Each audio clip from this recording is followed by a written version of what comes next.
Tes. Baik, terima kasih teman-teman wartawan semuanya.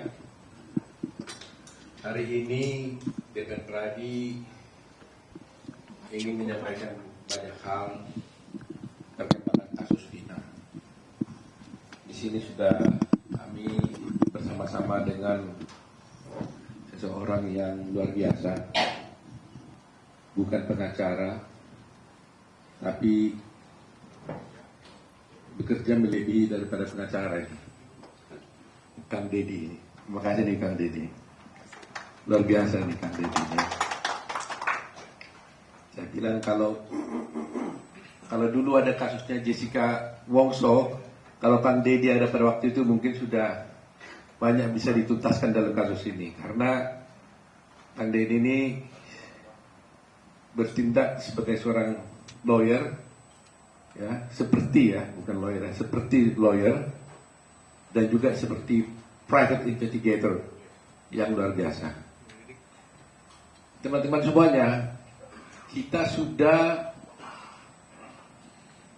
mengikuti perkembangan kasus Vina sedemikian rupa. Di media terjadi debat yang luar biasa.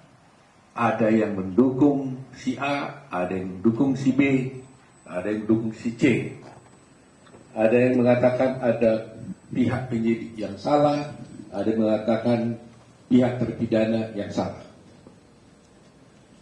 Pradi mengambil posisi tidak mencari siapa yang salah dan siapa yang benar, tapi posisi yang kita ambil adalah kita ingin menegakkan kebenaran. Itu posisi yang di Pradi. Itu sebabnya Pradi bekerjasama dengan Kang Deddy, dan di sini ada teman-teman saya, ada Pak Bendung, ya, ada Kang Yana, ada Pak Ruli Pengabdian dari Bandung, ada juga Pak Jutek ini yang selalu bekerja keras, ada Pak Duyanto, ada Bostam, ada Eli, ada Rilen, ada Owa Asidoni. Ini ketua PBH Pradi Pusat, ya, Indonesia ini dia. Ada juga apa lagi? Ada Riri. Ini Riri yang selalu pasti sudah sering kenal sama para wartawan semuanya. Jadi itulah yang posisi yang diambil oleh Pradi. Mengambil posisi untuk menegakkan kebenaran, karena kami kedatangan pada waktu itu, pada mulanya kami itu tidak involved dalam kasus ini karena ada beberapa pengacara yang sudah turun tangan. Tapi ketika keluarga daripada terpidana datang kepada kami melalui Kang Deddy, kami betul-betul sungguh-sungguh kaget dan luar biasa. Di mana akhirnya kami menemukan suatu, belum kesimpulan pada itu, tapi arahan, satu pendekatan yang saintifik kami lakukan. Kami punya keyakinan berdasarkan bukti-bukti yang disajikan kepada kami, bahwa ternyata ada bahwa sebenarnya terpidana ini tidak layak dihukum. Kami tidak meyakini bahwa mereka itu bersalah dengan beberapa fakta hukum yang sudah ada.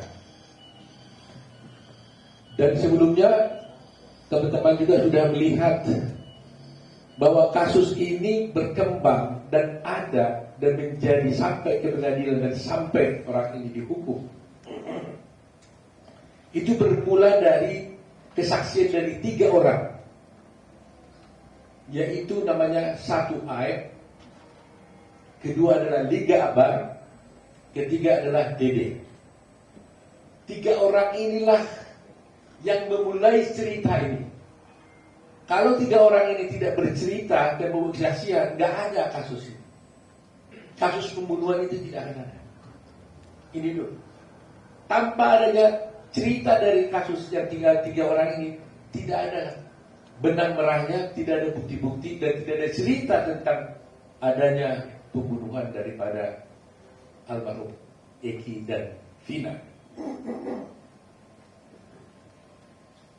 3 orang ini kan bercerita tentang semua adanya pelemparan-pelemparan, pengejaran-pengejaran, adanya bambu dan sebagainya, termasuk adanya samurai-samurai, batu yang dilempar dan sebagainya.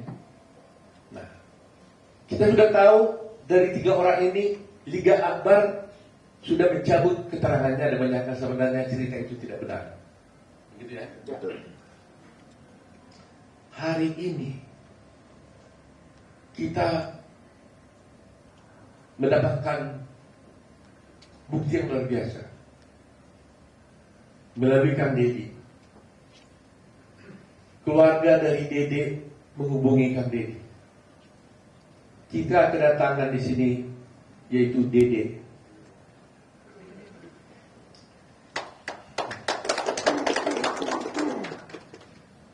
Kalau tidak ada Dede ini, tidak akan ada cerita pembunuhan Vina, almarhum Vina dan Eki. Tapi karena mereka inilah dulunya yang memberikan keterangan palsu, bersaksi palsu, maka akhirnya 7 terpidana itu dihukum. 8 ya. Mereka inilah yang bercerita seakan-akan ada pelemparan batu, seakan-akan ada kejar mengejar, karena ada bambu, pelemparan batu, yang mengesankan bahwa ada akhirnya peristiwa pembunuhan terhadap almarhum Vina dan Eki karena kesaksian palsu mereka. Tapi berdasarkan keterangan yang diberikan kepada kami dan dia nanti bisa kita tinggal cerita bahwa dia ternyata melakukan perbuatan itu karena terjebak sama Aib. Di mana Aib mengajak dia ke kantor polisi yang tadinya dia tidak tahu tujuannya apa.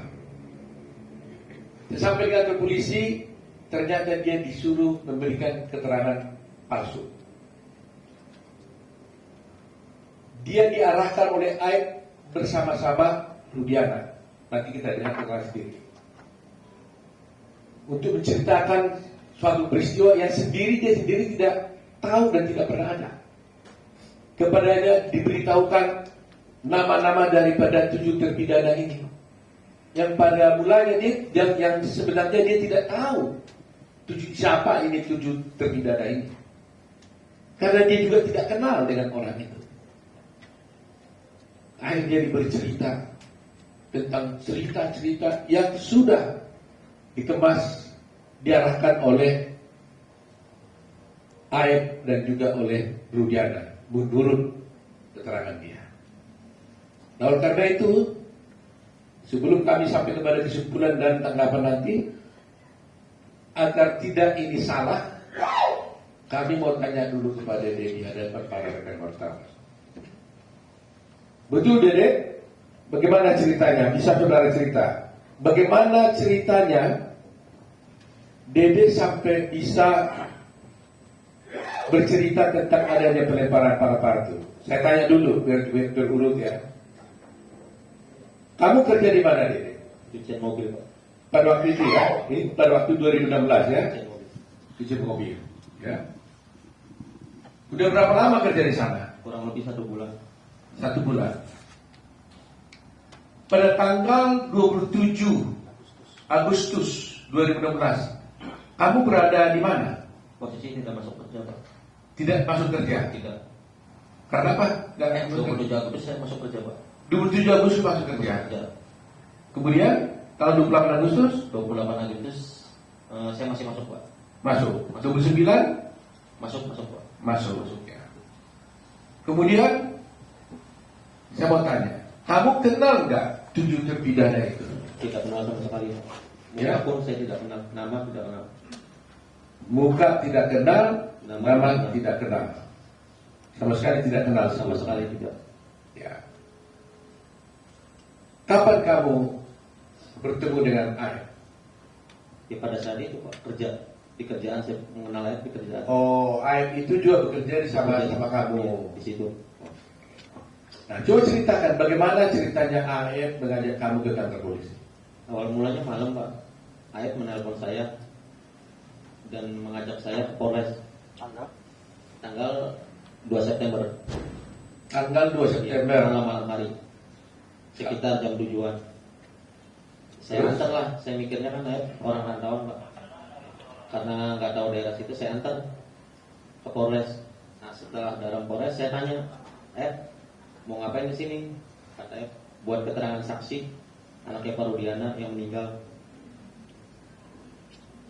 Nah setelah itu saya tanya, emang mau ngapain kan? Kita tidak tahu peristiwa itu.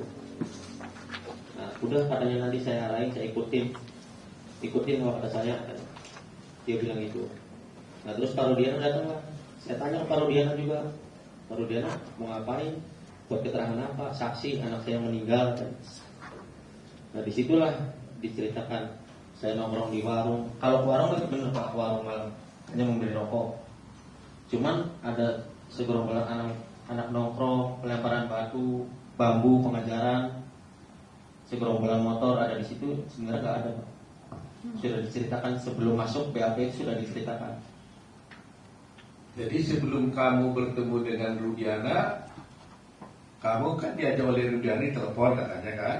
Bukan saya ditelepon Pak. Saya ditelepon dengan Aep Pak. Ditelepon oleh Aep. Kamu diajak ke kantor polisi. Iya. Waktu kamu diajak ke kantor polisi, kamu tahu tujuannya itu apa? Belum tahu Pak. Saya nanyanya pas sudah masuk Polres Pak di dalam. Apa katanya waktu kamu diajak ke kantor polisi? Ya saya tanya pas di dalam, mau ngapain sih? Buat jadi saksi anaknya Pak Rudiana. Enggak, sebelum. Oh saya nggak pernah nanya Pak. Cuma nggak nanya Pak. Oh dia nggak ada. Oh kalau kantor saya kantor polisi gitu. Iya.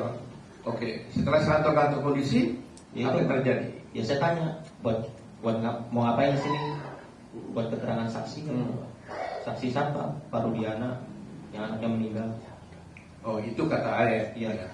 Nah kemudian kamu bertemu dengan Rudiana di mana? Di situ juga? Di situ juga. Saya tahu Rudiana pun saat di situ. Oh kamu kenal Rudiana saat di situ? Saat di situ. Waktu dia pakai baju apa dia? Baju preman atau baju Preman sih Pak. Baju biasa. Baju polisi. Apa? Dikenalkan sama Aep siapa ini gitu? Iya, dikenalkan sama Aep. Ini Pak Rudiana. Nah, dikasih tahu ini Pak Rudiana. Ini Pak Rudiana. Apa lagi? Bapaknya Eki. Diberitahu nggak dia polisi? Diberitahu Pak. Dia polisi. Ini polisi. Gitu. Polisi. Jabatannya diberitahu pada waktu itu. Diberitahu intel narkoba kan. Oh, intel narkoba katanya. Diberitahu gitu ya. Diberitahu. Nah, atas apa kata Aep kepada kamu? Ya saya bilang ke Pak Rudiana juga pada situ, Pak, buat jadi saksi apa? Anak saya meninggal katanya. Nah, sedangkan saya tidak tahu kejadian itu, dan saya pun tidak kenal nama-nama dan muka, dan peristiwa itu emang tidak tahu sama sekali Pak. Nah, terus apa kata Rudiana? Kata Aep dan Rudiana, ya bilang Pak, ya udah ntar saya kasih tahu katanya. Ya setelah dikasih tahu, pada saat nongkrong di situ, pada saat ke warung ada orang segerombolan nongkrong. Terus melihat pelemparan batu kepada anaknya Pak Rudiana. Nah, terus dilempar batu itu tidak kena. Terus pengajaran membawa bambu. Nah, terus setelah itu ya tidak tahu kejadian itu lagi Pak. Setelah pengajaran tidak tahu. Sudah sampai situ doang. Tadi kan kamu ceritakan bahwa kamu diarahkan oleh Aep dan Rudiana. Saya mau lihat peran masing-masing. Aep ngomong apa, Pak Rudiana ngomong apa? Aep ngasih tahu, bilang aja ya ada segerombolan orang di situ Pak. Baik. Terus Pak Rudiana? Pak Rudiana ngasih tahu masalah motor sama nama Pak. Sama nama? Iya, motor dan nama. Saya tahu dari Pak Rudiana, dikasih tahu sama Pak Rudiana. Oh, nama-nama pelaku. Nama-nama pelaku. Apa katanya waktu itu? Kan saya bilang saya nggak kenal Pak nama-nama pelaku. Muka pun nggak kenal. Terus kata Pak Rudiana, ya udah ntar saya kasih tahu nama-namanya pelakunya. Oh, dikasih tahu. Dikasih tahu. Masih ingat kan nama-nama itu? Nggak ingat pasti Pak. Oh, tapi nggak mengingat soalnya kan nggak kenal Pak. Kalau nama pun pas saat di situ kan dikasih tahu Pak. Tapi di situlah diberitahu, katakan gini aja katanya. Iya. Nah, sekarang setelah diarahkan oleh Aep dan Rudiana, lantas siapa yang melakukan buat BAP-nya? Mereka Rudiana juga? Bukan Pak. Oh, bukan. Siapa? Ya penyidik di situ Pak. Oh, penyidik. Di situ. Jadi kamu diarahkan oleh Aep dan Rudiana dulu, setelah itu baru di BAP oleh penyidik yang lain. Iya. Oh. Jadi penyidik yang lain ini nggak pernah mengarahkan kamu lagi dong? Nggak pernah Pak. Yang mengarahkan justru di si Rudiana dan lainnya gitu. Sebelum masuk itu Pak. Ya karena memang selalu terjadi begitu kan, yang mengukuli dengan yang menyidik kan selalu beda. Supaya yang menyidik, kalau upaya menyidik ditanya pernah kamu dipukuli penyidik, pasti nggak pernah mengukuli, tapi dipukuli dulu sebelum jadi luar. Kira-kira begitu cerita-cerita film yang kita nonton lah gitu kan. Ya, kan kira-kira begitu kan. Dan ini sekarang diarahkan oleh ini. Jadi penyidiknya tidak pernah mengarahkan, tapi sudah diarahkan oleh Rudiana dan AR. Begitu ya. Nah, kemudian setelah itu terjadi di BAP. BAP seperti biasa Pak, ditanya Aja ya, ditanya. Kamu ceritakan seperti yang diarahkan itu. Seperti yang diarahkan sebelum masuk. Ya. Saya mau tanya, kenapa kamu mau? Sebenarnya hati saya mas sebenarnya nggak mau Pak. Kan saya juga sudah bilang Pak, saya tidak tahu kejadian itu sama sekali dengan AF dengan Pak Rudiana. Nah pada saat itu kan saya rakyat kecil Pak, saya nggak ngerti hukum, sekolah pun saya hanya SMP. Ya saya merasa takut Pak, sudah di dalam.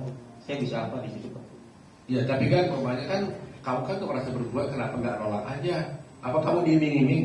Tidak ada sama sekali Pak, diiming-iming. Enggak. Tidak ada sama sekali. Tapi kok kan orang bertanya, kok semudah itu kamu langsung diajak ini langsung kamu mau gitu? Kenapa? Maunya pun kan karena tidak tahu bahwa mau ke situ kan diberi buat kesaksian anaknya Pak Rudiana Pak. Mungkin kalau saya tahu, ayah ngasih tahu sebelum masuk Polres, saya nggak mau Pak. Ya tapi setelah di dalam Polres, terus kenapa jadi kamu mau? Karena takut Pak.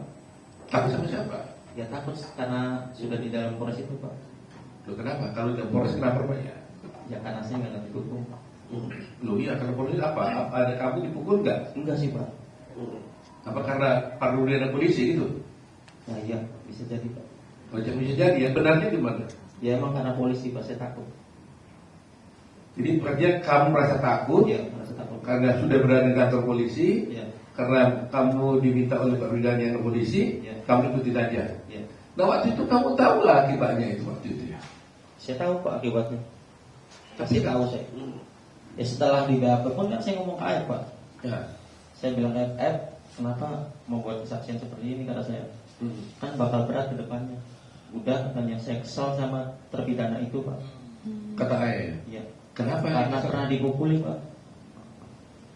Oh, si ayah cerita bahwa dia pernah dipukuli oleh Warga sekitar di situ Pak. oh, ayah merasa apa? Dipukuli dengan Oleh warga situ, bukan oleh terpidana. Iya, ada terpidananya. Ada terpidana. Iya. Jadi merasa kesal ya, Merasa kesal. sehingga diarahkan. Gitu. Ya beda.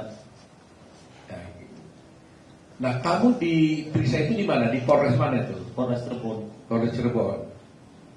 Nah, setelah di Polres Cirebon, apakah kamu pernah juga diperiksa di Polda? Tidak pernah sama sekali 2016 Pak. Hah? Tidak pernah. Tidak pernah. Tetapi di sini kita lihat ada berita acara kamu juga ada di Polda. Jadi di sini ada wartawan, kita lihat ya. Ini ada berita acara di sini di Polres dan juga ada acara berita acara di Polda. Tapi dia merasa kamu tak pernah tanda tangan berita acara yang di Polda tidak pernah Pak. 2016 saya tidak pernah. di Polda kamu tidak pernah tanda tangan berita acara di Polda. Di BAP pun tidak pernah. Kesana pun tidak pernah. Kamu kok tahu di mana Polda? Tidak tahu sama sekali Pak. Sampai sekarang kamu tidak tahu Polda. Tidak tahu sampai sekarang pun istilahnya tidak tahu Pak. Yang sekarang 2024 mah udah Pak. Cuman kan kalau jalan tetap saya nggak apa Pak. Gak artinya yang sebelum tahun 2004 itu kamu tidak pernah ke Polda. Tidak tahu Pak sama sekali. Tidak tahu ya. Tidak tahu. Soalnya di sini ada berita acara kamu di Polda pada tanggal 23 November. Itu nggak ada ya? Nggak ada Pak. Nggak pernah terjadi. Jadi ini kalau begini ada parah begini ini, seperti yang kamu lihat di sini ini, tanda tangan ada nggak itu? Tanda tangannya pun agak beda Pak. Kamu nggak pernah tanda tangan ini? Iya, disamain sama yang 2016 di Polres itu Pak, beda Pak. Oh gitu. Tapi kamu intinya kamu tidak pernah tanda Tidak tangan. pernah. Dan di sana pun tidak pernah Pak. Di BAP pun di Polda tidak pernah 2016. Baik. Hanya di Polres Cirebon. Saya mau tanya lagi. Kamu pernah disumpah nggak oleh polisi? Tidak pernah sama sekali. Hah? Tidak pernah. Nggak pernah. Kemudian kamu setelah kejadian ini, kamu pernah hadir di pengadilan tidak?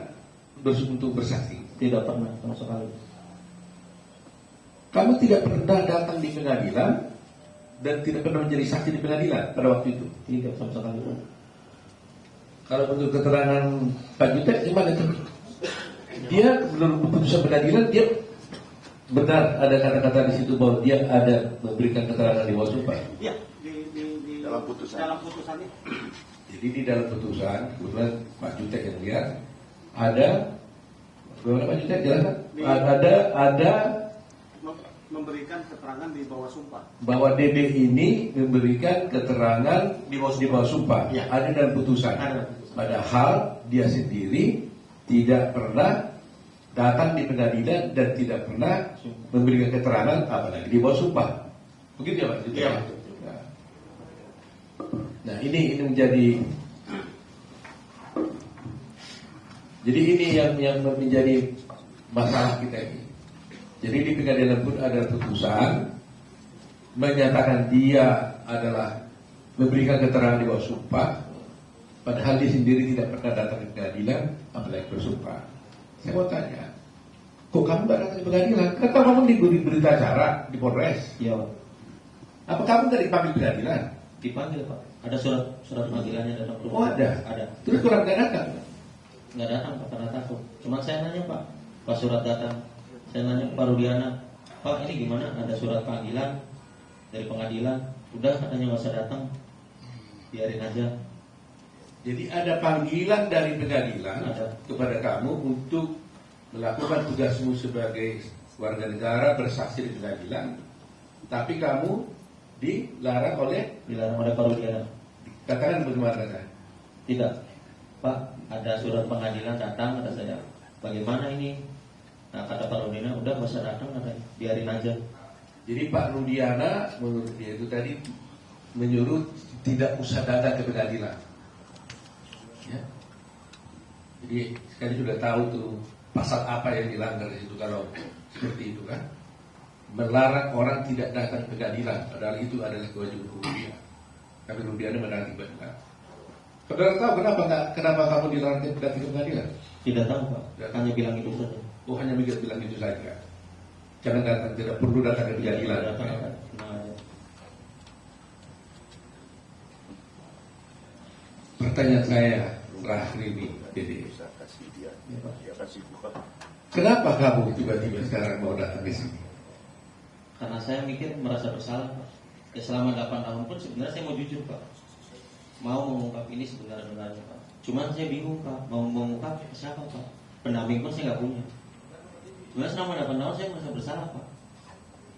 Bayangin, Pak, saya hidup enak di sini, Pak. Bisa kerja, bisa nikah, istilahnya, Pak. Sama anak istri bisa bahagia. Sedangkan dia di penjara seumur hidup, Pak. Saya merasa berdosa selama 8 tahun.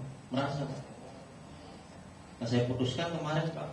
Seminggu sebelum saya bertemu Kang Deddy, saya putuskan benar-benar, Pak. Saya tekad saya harus bulat, saya harus menerima resikonya. Apapun resikonya, entah ada hukuman buat saya terima, Pak. Siapa yang menghubungi kamu datang ke Pak Didi? Inisiatif kamu sendiri atau apa? Inisiatif saya sendiri, Pak. Tapi rundingan sama keluarga, Pak. Teteh dulu. Oh jadi setelah lihat viral-viral begini, kamu rundingan sama keluarga? Rundingan sama keluarga. Apa? Gimana rundingannya? Ya, Coba cerita. Teteh, Pak, sebelum 3 bulan setengah viral itu, Pak, Teteh pernah bilang, Pak, Dek, apa datang aja ke Pak Dedita? Kata saya bilang, nanti aja lah, karena saya belum siap, Pak. Masih takut dan bingung kehilangan pekerjaan, Pak. Nah, terus setelah dorong keluarga dorong terus, nah seminggu sebelum ke Pak Dedi, nah, tekad saya bulatin, fisik saya kuatin.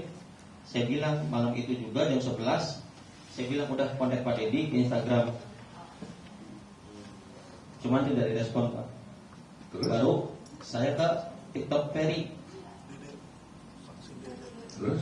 Ke TikTok Ferry, Teteh tuh. Suruh ke TikTok Ferry. Terus direspon, alhamdulillah, Pak. Jadi teman-teman wartawan sudah lihat di sini. Yang menghubungi Kang Deddy ini adalah dia.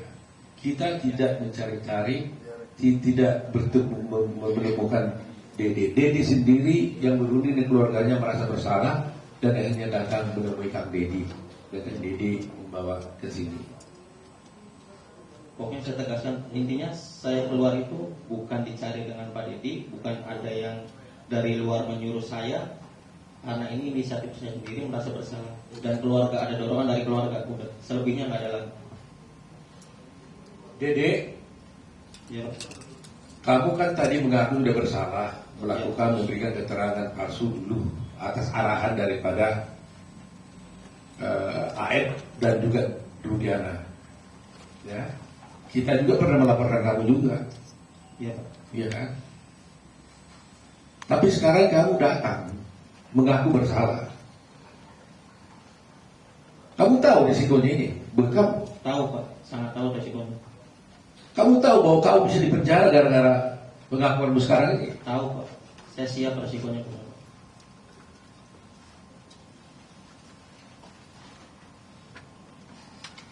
7 orang ini di dalam penjara gara-gara kamu. Iya, Pak. Kamu bersedia nggak masuk penjara supaya 7 orang ini keluar? Sangat bersedia, Pak. Yang penting intinya studi perbedaan itu saya mau keluar, Pak, bebas. Seperti kehidupan saya kemarin, Pak. Karena saya merasa bersalah. Meskipun kamu masuk penjara, Siap, Pak. Meskipun saya masuk penjara menggantikan studi perbedaan itu, saya siap, Pak. jadi kau siap 7 orang keluar, kamu masuk penjara Siap, siap, Pak. karena kau merasa bahwa mereka masuk penjara gara-gara kamu. Bukan saya, Pak.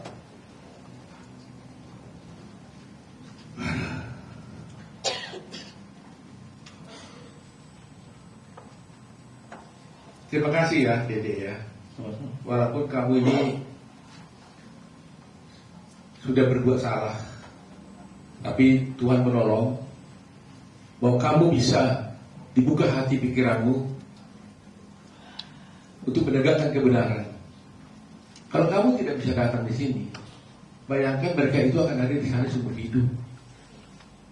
Seumur hidup. Semula keluarganya bukan teraniaya semua. Dan keadilan menjadi tidak tercapai. Republik menjadi hancur. Tapi dengan keberanianmu ini, meskipun kau bersalah, ya saya harap di dalam hukum sebenarnya, Dede, saya bisa jelaskan sedikit. Belum tentu juga kau bisa harus dihukum, walaupun kau bersalah. Karena di dalam hukum itu, Dede, ada juga namanya alasan pemaaf, ada alasan pembenar, ya. Ada alasan penghapus untuk pidana dan sebagainya. Mudah-mudahan hakim nanti, kalau kamu harus diproses, ya, karena hukum ini kan ada yang formal. Formalnya kamu bersalah memberikan kesaksian palsu di pengadilan, akhirnya orang dihukum, akhirnya dihukum sampai seumur hidup. Apakah nanti umpamanya dengan pengakuanmu itu mereka jadi bebas, kau tetap harus diproses pidana? Saya tidak bisa katakan apa-apa, tergantung kepada kepolisian dan juga pada pengadilan apakah memberikan hukuman pada kamu.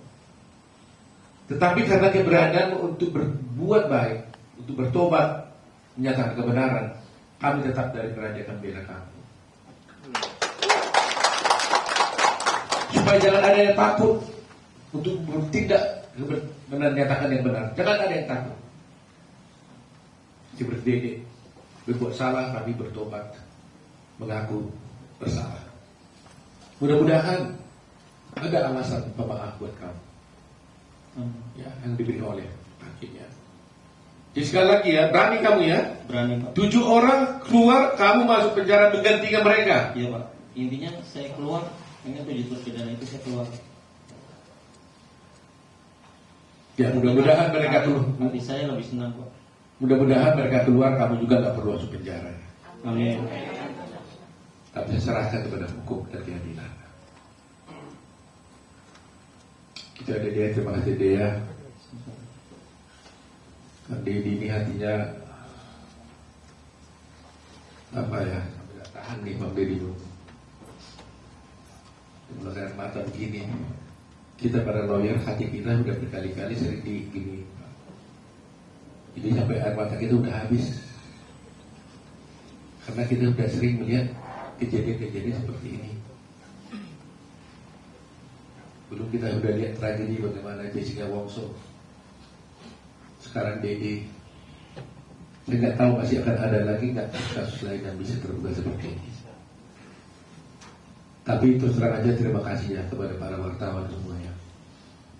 Terus terang aja kalau ada wartawan, media massa, televisi yang mau dengan sepenuh hati mengikuti dan membuka kasus ini nggak terbongkar. Jasamu luar biasa. Jasa para media televisi, baik Instagram, siapapun lah, medsos, netizen di Indonesia ini. Saya atas nama Pradi, atas nama Advokat Indonesia, atas nama keadilan, berterima kasih sebesar-besarnya. Ini belum tuntas memang, tapi dengan adanya kedatangan Dede ini ada di gambar juga, mudah-mudahan menjadi keberanian mereka. Dan sebagai bukti, Dede ini juga sudah datang memberikan keterangannya itu di hadapan notaris. Dia tertandatangan di hadapan notaris. Semua keterangan dia itu tadi itu. Jadi kita lihat Dede datang bertemu dengan Kang Dedi bukan karena disari oleh Kang Dedi, tapi dia sendiri yang berunding dengan keluarganya, merasa bahwa dia bersalah, menghubungi Kang Dedi. Ya, dan ini kita ajak ke notaris juga itu atas sukarela dia membuat keterangan ini. Betul ya, Dede ya. Artinya dia firm, yakin betul. Nah, mari kita rakyat Indonesia menilai apakah keberanian Dede ini tetap harus kita hormati. Di satu pihak nanti akan ada polemik. Di satu pihak dia sudah bersalah, tapi dia di satu pihak dia sudah menjadi pahlawan untuk bisa membongkar kasus ini. Mari kita dukung Dede. Mari kita doakan Dede. Kita kuatkan hatinya supaya kasus ini bisa terbuka. Dan kepada Kapolri, terima kasih Pak Kapolri karena sudah menugaskan kemarin saya lihat ada Bapak Resrim, Irwasu, Propam turun tangan kasus ini. Mari kita sama-sama membongkar kasus ini untuk tegaknya hukum dan keadilan. Kalau toh ada di sini katakan Dedi di bawah itulah dari polisi, bukan kepolisian secara institusi. Ini adalah oknum. Oknum. Jangan gara-gara satu oknum tercoreng nama institusi.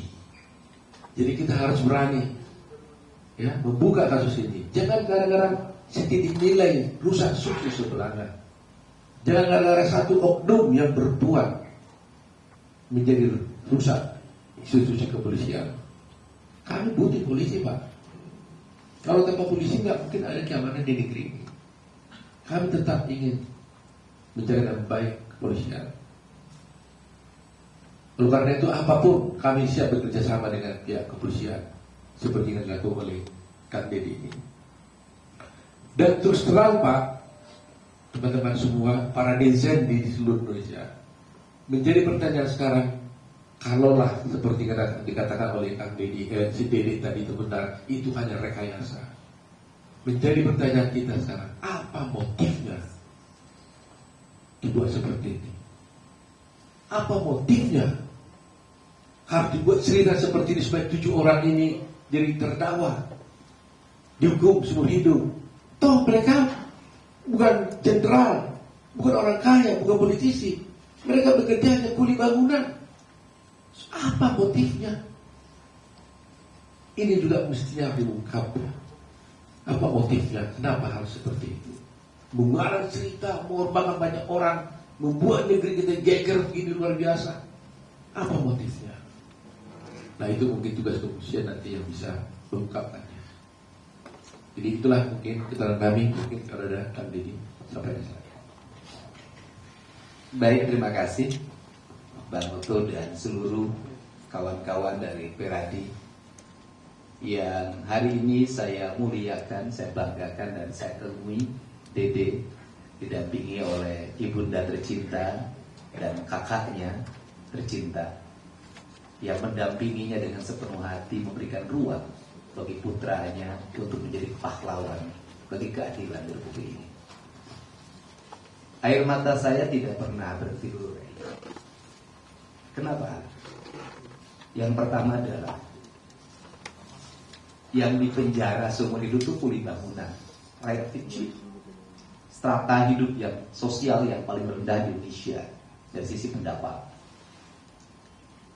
Yang dibuat untuk memberikan kesaksian palsunya juga kuli bangunan, rakyat kecil juga. Saya dari tadi bertanya besar, kenapa yang dipenjarakan orang tidak berdosa, yang mempenjarakan jadi saksi palsunya adalah orang tidak berdosa? Kenapa rakyat kecil selalu jadi korban dalam setiap kepentingan perorangan?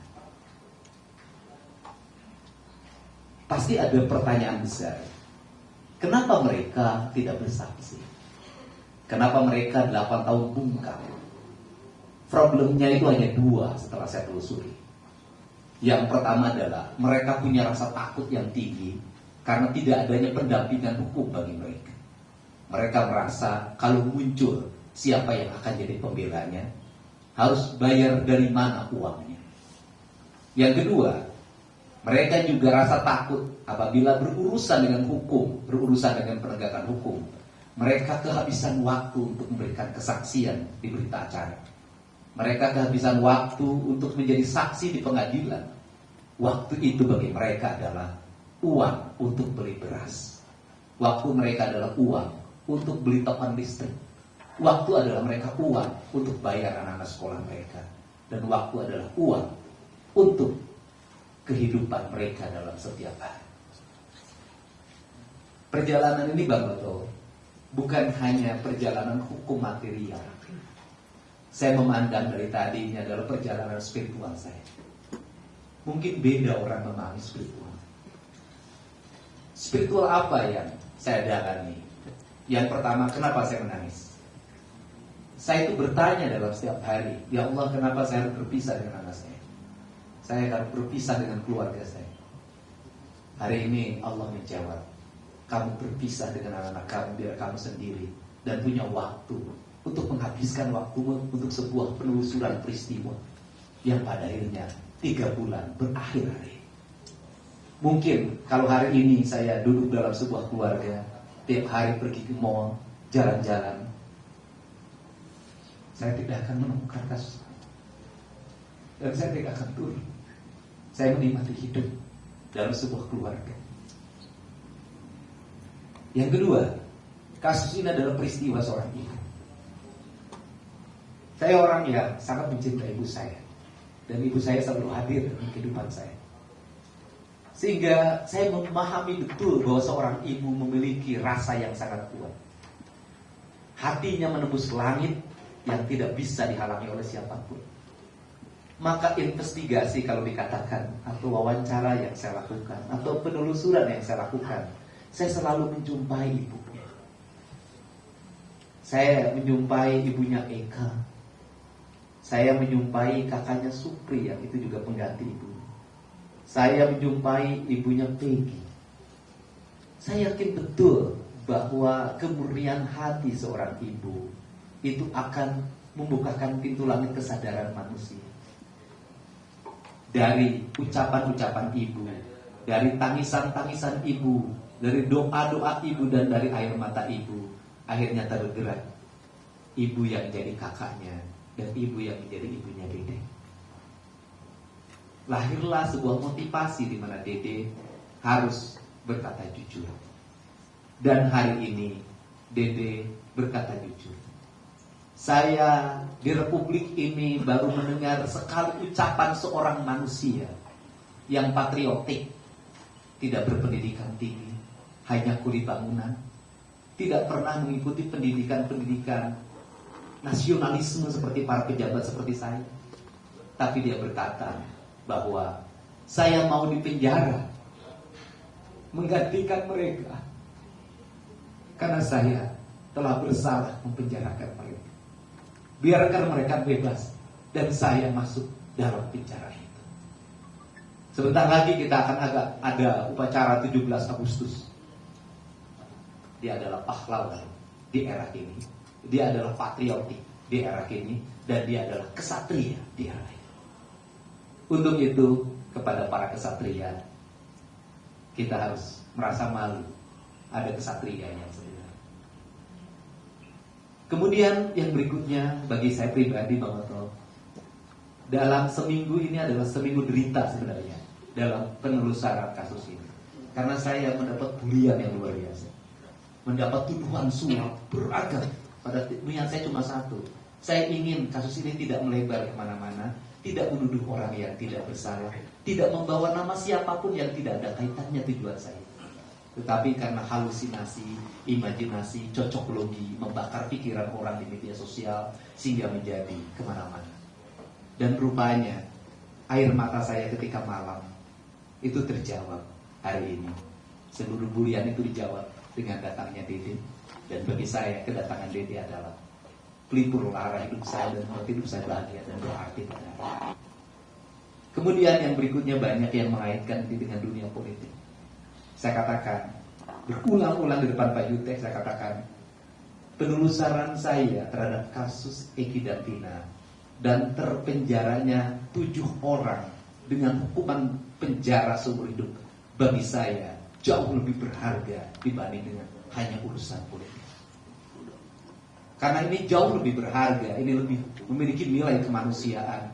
Dan saya cuma satu dalam hidup saya, ingin punya catatan.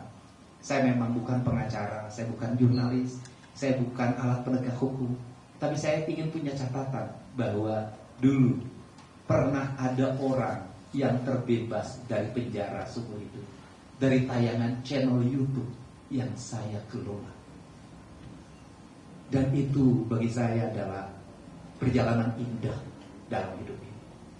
Untuk itu saya mengucapkan terima kasih pada keluarga besar Peradi, pada para netizen di seluruh Indonesia dan di luar negeri, kemudian keluarga para terpidana yang mau sabar, kemudian juga keluarga Sakatata yang hari ini akan memasuki PK, kita doakan juga PK-nya dikabulkan, dan pada media yang hari ini terus kritis dan bersikap objektif agar keadilan negeri ini terungkap.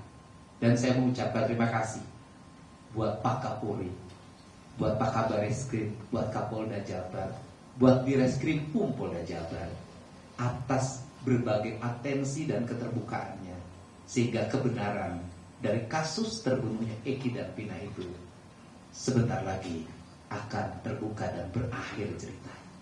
Saya ucapkan terima kasih buat Pak Joko Widodo, Presiden Republik Indonesia, dan buat Pak Prabowo Subianto yang menjadi spirit dalam kehidupan saya dengan sebuah kalimat yang selalu terngiang dalam pikiran saya. Bantulah banyak orang apabila kamu mampu membantunya.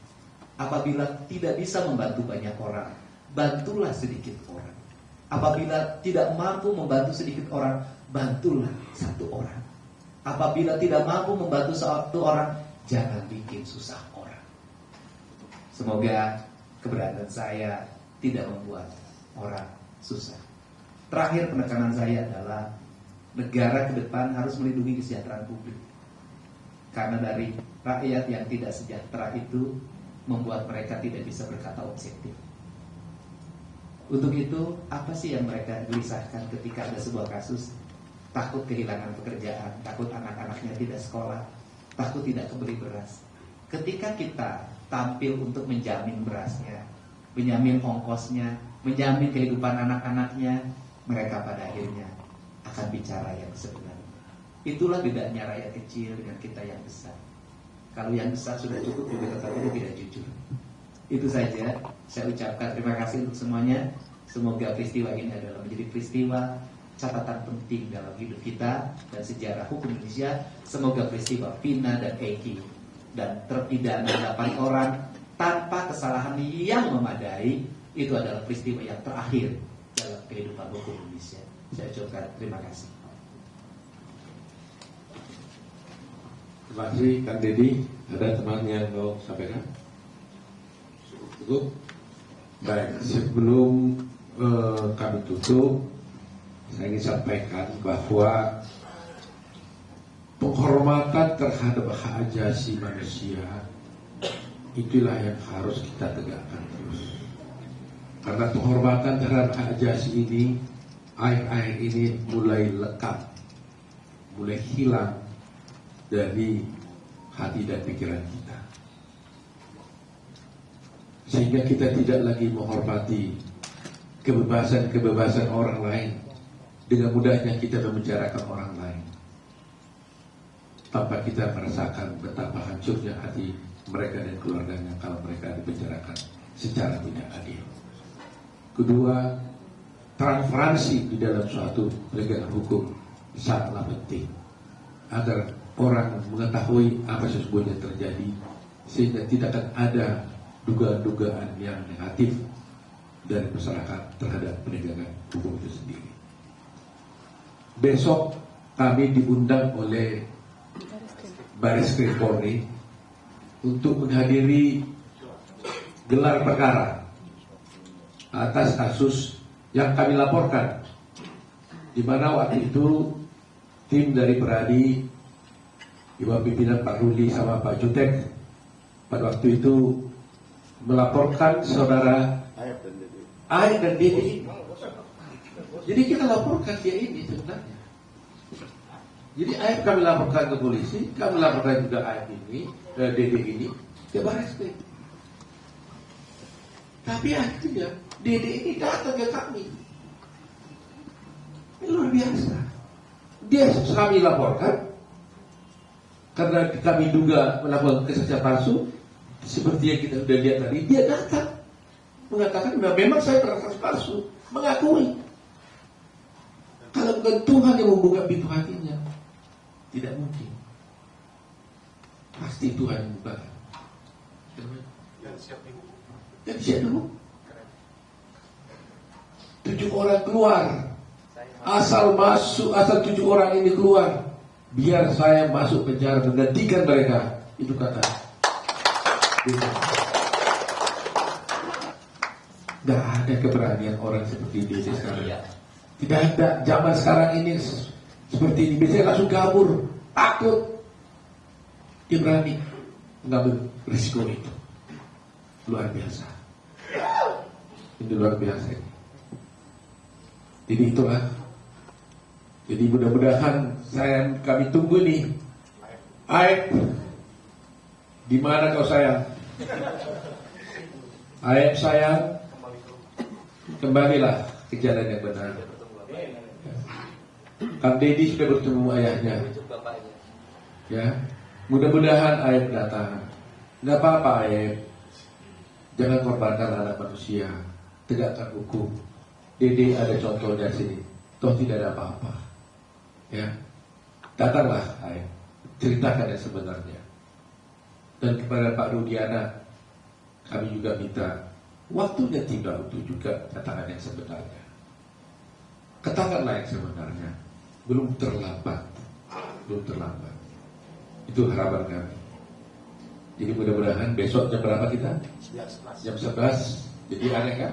Kami laporkan Aib karena pernah Dede datang dan malah datang. Nah besok gelar perkara. Nah bagaimana mau gelar perkara? Ya besok terpaksa kita bawa lagi Dede ini. Bersedia nggak Dede besok ke Mabes Polri? Siap. Melapor langsung nyatakannya. Siap. Kita laporkan dia nggak perlu dipanggil, langsung datang sendiri di sekarang. Ya, jadi kita lihat besok bagaimana babak berikutnya. Mudah-mudahan semua pihak ini terbuka, jangan lagi ada yang mencoba menghalang-halangi. Ya, kalau selama ini berdebat-debat, ada yang bela A, ada yang bela B, sekarang sudah terbuka. Jangan lagi lah. Jangan ada dusta di antara kita. Baru seminggu yang lalu saya berkata di satu media tentang apa kata-kata seorang pujangga Kikal Gibran. Dan hari ini mulai terbukti. Saya katakan begini, kebohongan kecil hanya bisa ditutupi dengan kebohongan yang besar. Kebohongan besar hanya bisa juga ditutupi dengan kebohongan yang lebih besar lagi. Sampai akhirnya kebohongan itu bercerita tentang kebohongan itu sendiri. Dan akhirnya tiba sekarang memang kebohongan itu sendirilah yang bercerita tentang kebohongan itu, karena Dede sudah datang mengaku bersalah. Terima kasih teman-teman. Pertanyaan? Ya. Yang lain dulu, ya. Silakan. Sekarang abang ya, karena tampilannya muda banget. Ya beda ya Kang Deddy. Foto dan Kang Deddy ya untuk semua. Ada 2 pertanyaan Dari sih mana sebenarnya. Oh, dari Nusantara Pak. Oke, dari oke. Sahabat kita.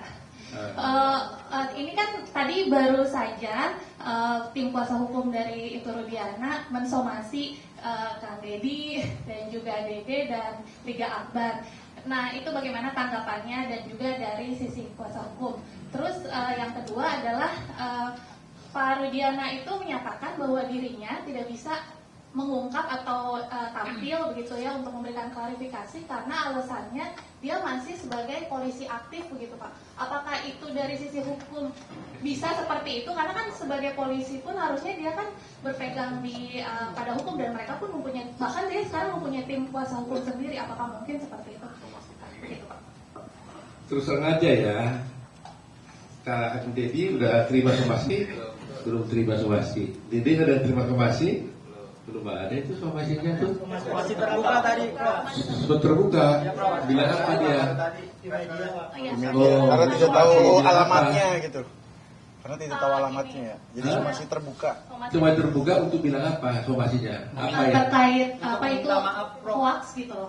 Oh, bahwa yang dikatakannya itu nggak benar. Iya. Loh, bagaimana dia udah ngomong sendiri kok nggak benar gimana? Nah, tanggapannya Kan dia menceritakan apa yang dia alaminya, dilihatnya sendiri, diketahui sendiri. Bagaimana bisa dikatakan hoax? Iya kan? Dia mengatakan saya memberikan keterangan yang tidak benar atas arahan dari siapa? Pak Rudiana dan AE, ya kan? Pak Deddy ini justru harus juga ikut pahlawan mau mengumumkan kebenaran kok jadi disomasi. Salah Kang Deddy apa? Merekam, Hah? memvideokan dan mempublikasikan keterangan Dede. Soal Kalau investigasi gitu saya kena juga. somasi lagi dong dari saya. Investigasi. Jadi Hah? Kang Deddy itu melakukan investigasi penelusuran gitu. Katanya dadakan. Loh itu kan Penyalahan kewajiban aturan. seorang warga negara, bukan hanya hak. Wajib kita, bukan wajib lah, hak dari warga negara ya. Ya hak bukan kewajiban, hak dari warga negara. Ya, dan harus berterima kasih kalau ada seperti ini. Kecuali investigasinya itu melanggar hukum, kan tidak ada melanggar hukum.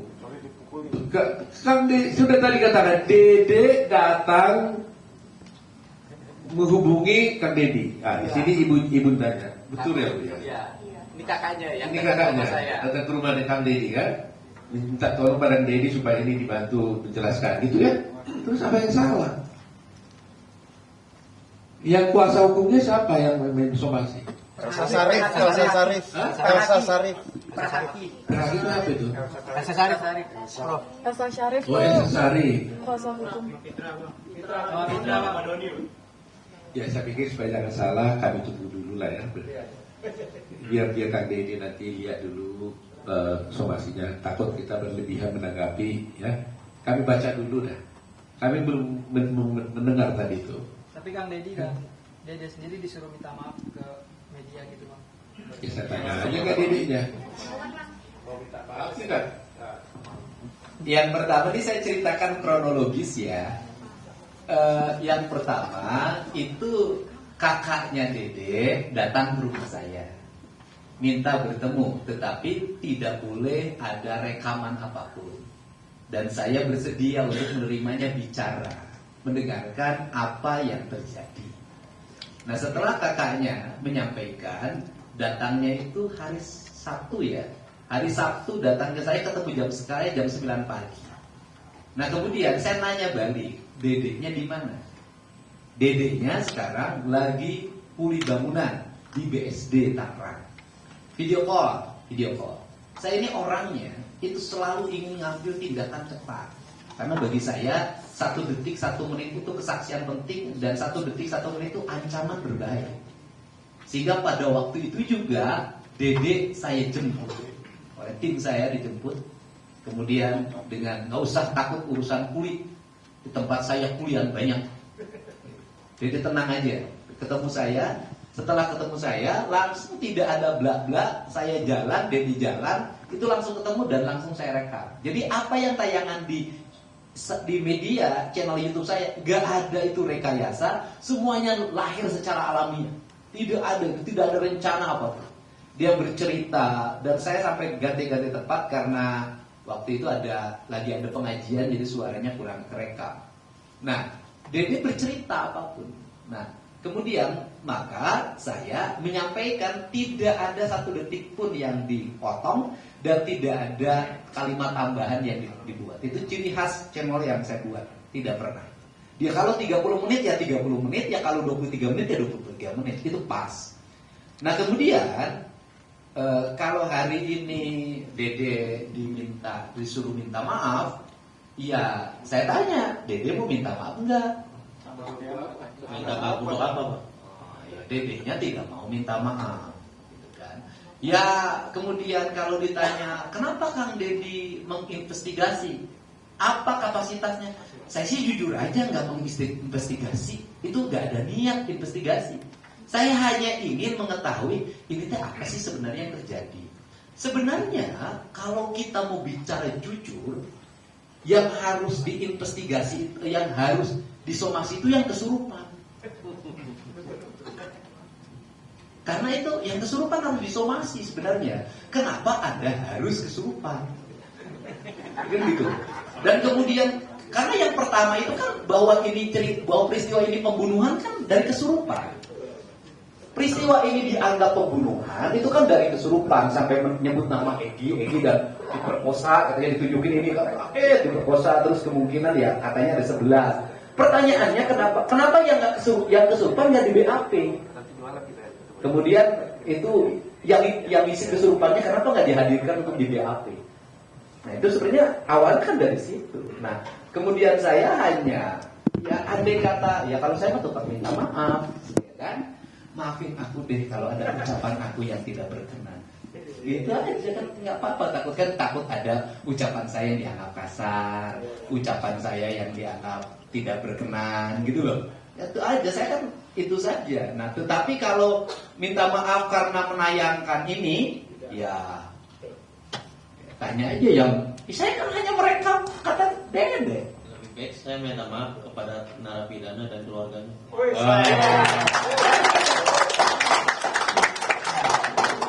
Ya Pak, silakan Pak.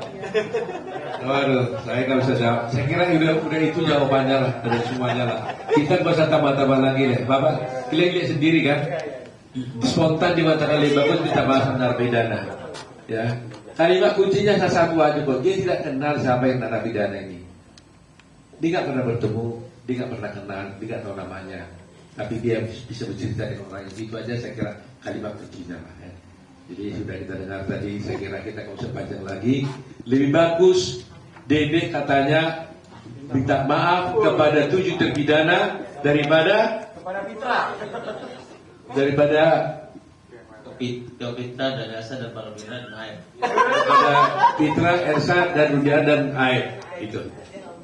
Ya itu aja. Kita ya buat apa katanya. Jadi saya kira mari kita dukunglah kebenaran kita ini ya kepada semua pihak ya. Mari kita bekerja sama. Yang soal Pak Rudiana nggak mau klarifikasi karena dia masih berstatus polisi aktif, gimana dari? Ya kalau dia merasa nggak mau klarifikasi ya hak dia lah. Ya kalau dia nggak mau klarifikasi kita nggak bisa paksa, ya kan? Ya kan? Ya pasti kami tetap proses hukumnya kan berjalan, ya kan? Jadi kita sekarang di besok gelar perkara kita akan sampaikan. Saya yakin dan percayalah pihak kepolisian juga sudah memahami masalah ini. Ya, tinggal cari waktu yang tepat dan jalan yang tepat untuk bisa menyelesaikan perkara ini. Tetapi mata seluruh Indonesia, rakyat Indonesia, hatinya nggak bisa dibohongi, nggak bisa ditipu, ya. Sudahlah, ya. Sudah cukup, ya cukup. Jangan bikin lelah Indonesia. Iya, jangan bikin lelah Indonesia. Sudah cukup lah, ya.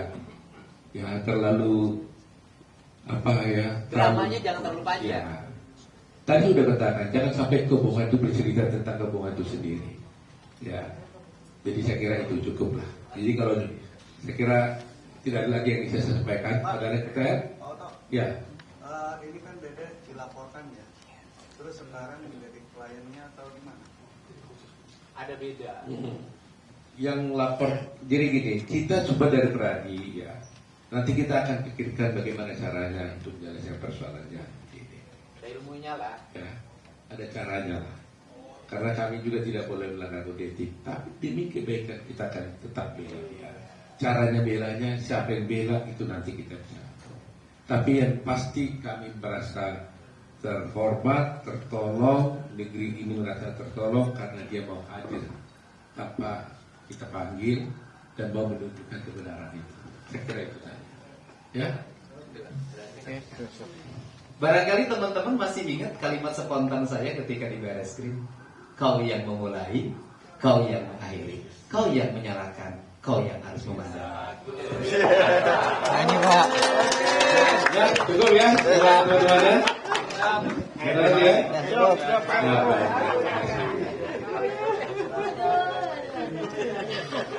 Ada lagi.